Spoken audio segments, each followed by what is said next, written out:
बेवकूफ मत बनाओ। ये कब तक बनाओगे बेवकूफ आप लोगों को? अगर घुसपैठिए हैं तो आप 10 साल से क्या कर रहे थे? 15 साल से आप सरकार चला रहे हैं, आप क्या कर रहे हैं? क्या आप आने वाले 5 साल में निकाल दोगे? 100%। ये देश के अंदर, क्योंकि अब लोग जाग गए हैं तो इन्होंने चोरी करना शुरू कर दिया। लोग तो जाग गए, इनके झांसे में नहीं आ रहे। वो केवल घुसपैठियों को तो कहां है घुसपैठिए? और अगर राहुल गांधी की यात्रा में इतना दम है तो फिर आपका क्या है? आपका नेटवर्क का क्या हुआ? बताइए मुझे। सारा सिस्टम केंद्र के पास है तो आप बताओ ना। लोगों को बेवकूफ मत बनाओ। ये कब तक बनाओगे बेवकूफ आप लोगों को?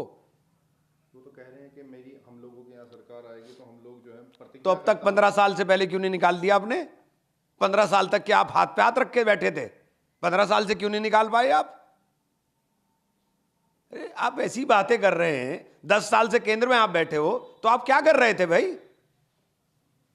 उनका यही कहना है कि केवल घुसपैठियों की वजह से ही जो अगर घुसपैठिए हैं तो आप 10 साल से क्या कर रहे थे? 15 साल से आप सरकार चला रहे हैं, आप क्या कर रहे हैं? क्या आप आने वाले 5 साल में निकाल दोगे? ये सब बेवकूफ बनाने की बातें हैं, इसके अलावा कुछ भी नहीं है।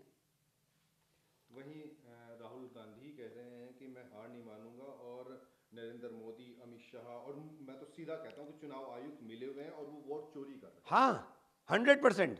ये देश के अंदर, क्योंकि अब लोग जाग गए हैं तो इन्होंने चोरी करना शुरू कर दिया। लोग तो जाग गए, इनके झांसे में नहीं आ रहे। आप शिक्षा पर बात नहीं करोगे, आप स्वास्थ्य पे बात नहीं करोगे, आप इंफ्रास्ट्रक्चर पे बात नहीं करोगे, आप देश की अर्थव्यवस्था पे बात नहीं करोगे, आप नफरत की बात करोगे। इसके अलावा कोई काम नहीं करोगे। नफरत से देश नहीं चलेगा, देश तो मोहब्बत से चलेगा। उन्होंने अमित शाह जी के एक बयान को भी कोट किया कि अमित शाह जी ने कहा था कि वहाँ बिहार में युवाओं के लिए अगर हम फैक्ट्री लगाना चाहे, उद्योग लगाना चाहिए तो जमीन नहीं है। उन्होंने कहा कि जमीन तो है लेकिन वो अडानी को देनी अडानी को दे तो दी, 1 रुपए की लीज पर दे तो दी। अरे इनके पास गुजरातियों को देने के लिए सब कुछ है। वहीं राहुल गांधी जी के जो बिहार में लगातार उनकी रैली हो रही है उसमें सम्राट चौधरी कह रहे हैं कि बिहार में लोकतंत्र की जननी है बिहार और जनता तय करेगी कौन बैठेगा। 55 साल तक कांग्रेस ने भारत को केवल लूटा। उन्होंने पिछड़ों का आरक्षण नहीं दिया, दलितों का आरक्षण छीन। इनके पिताजी कहां थे? इनके पिताजी कहां थे? अपने बाप से भी पूछ लेते भाई। तुम्हारे बाप ने इतने दिन जिंदाबाद क्यों करी? जब लुटाई करने की बात ये कर रहे थे तो इनके पिताजी किसका झंडा लेकर के फिर रहे थे भागे हुए?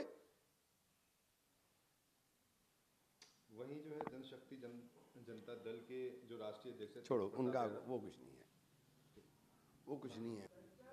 दिल्ली के अंदर प्रदूषण लगातार चरम सीमा पर है, लगातार बढ़ रहा है और आप नेता जो है सौरभ भारद्वाज वो कई आप गंभीर आरोप लगा रहे हैं कि AQI जो है जहाँ पर बड़ा बढ़ता है फिर उसके बाद में ये मशीनें लगाकर उनको कम करने की कोशिश करते हैं लेकिन हो नहीं रहा है। और जहाँ ज़्यादा वो होता है वहाँ पर ये उसको मशीनों को ही मतलब जो उसको जांच करता है उसको ही कम करवा देते हैं। मिली भगत चल रही है। बहुत बुरा हाल है। देखिए सांस लेना दिल्ली में दूभर हो गया। दिल्ली में सांस नहीं लिया जा रहा है। और दिल्ली क्या, चारों तरफ हमारा सहारनपुर विश्व में 26वें नंबर पर है।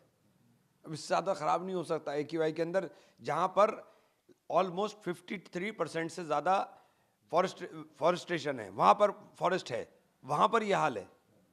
तो AQI तो बहुत ज़्यादा खराब है। और प्रदूषण के ऊपर सब लोगों को जागरूक होकर के काम करना चाहिए। मैं गया था, अभी एक आ रहा था हरियाणा से निकलता हुआ, तो पराली जल रही थी। खेतों के अंदर पराली जल रही है, आज भी जल रही है। सरकार कहती है कि नहीं जल रही, आज भी जल रही है।